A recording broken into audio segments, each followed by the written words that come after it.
Hi, I'm Kelly. I'm an esthetician and makeup artist at Ulta Salon and Cosmetics, and I'm going to talk to you a little bit about some home remedies to get rid of blackheads.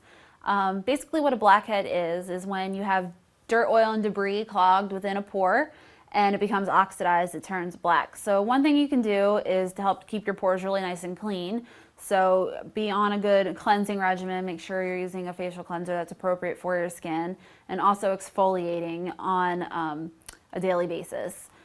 Using exfoliant with salicylic acid in it is really great for removing pore plugs as well. Another thing that you can do is either take a really hot shower, or if you have a facial steamer, you can sit with your face over the steam for about 5 to 10 minutes, whatever your comfort level is. Less time definitely if you have a more sensitive skin.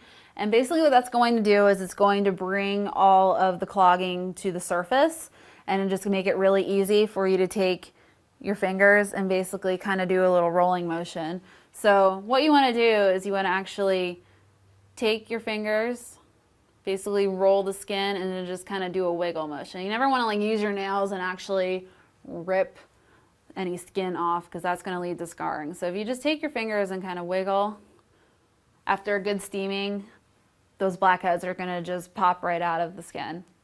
So those are some home remedies, the things that you can do to help to remove blackheads.